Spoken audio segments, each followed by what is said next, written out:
Kelly King, former Truist chairman and CEO, joins us now for the first national interview since retiring from Truist. He's currently a senior advisor at KSK Investors. Kelly, it's great to have you back. Good morning. Thank you, Carl. Great to be back. Good to see everybody. Thanks for having me. Yeah, a lot of water's gone under the bridge since we last spoke. I think 30,000 feet, most broadly, you think the economy is going to chug along nicely here, normalize in some areas. Talk about how you see the year unfolding from a macro point of view. Yeah, Carl, so I'm clear that the economy is solid, is doing very well.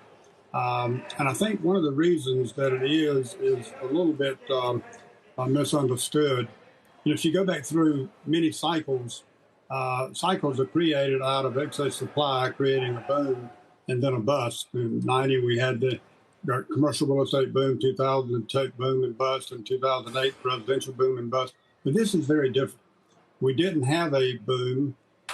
We simply shut the economy off because of the pandemic, which was appropriate. But it's taken some time for supply chains, et cetera, to normalize. And so when you kind of get back to going, you don't have an inherent excess of supply but demand. Therefore, the economy doesn't have to contract in order to allow demand to catch up with supply. So I think if you look underneath all of that, what you see is a good, solid foundation.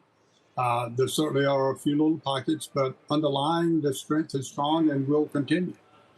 We mentioned your optimism regarding financials. How much of that is going to be yield curve normalization, and how much do you think is going to be a return to activity in capital markets?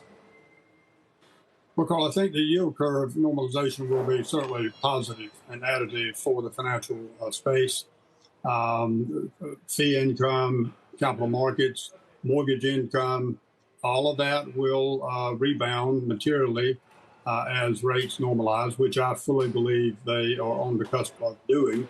And so from a banking sector point of view, you're likely to see something like we saw in 2000. If you recall back in 2000 with the tech bubble, from 2000 to 2024, Fed funds dropped from 5.3 to 1%.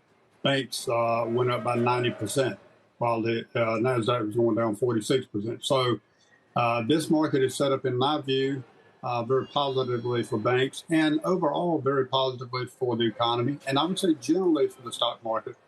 There are some areas in the stock market that are a bit exuberant, and that'll have to be washed out. But I don't think it's going to be enough to create a catastrophe in the market.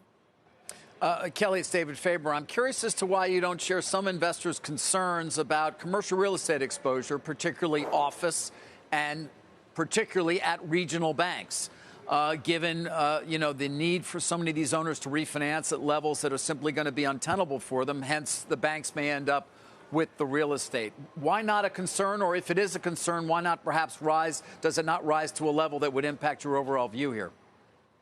Right. It is a concern, but it is a controlled concern, David. There's a lot of misunderstanding about the exposure in real estate and then the exposure in real estate in banking. First of all, the real issue in real estate is in large commercial office buildings. That's, by the way, not because of an excess supply, because of dramatic reduction in demand, which is slowly coming back. Some multifamily. But look, here's the thing that you need to take into account when you think about banks.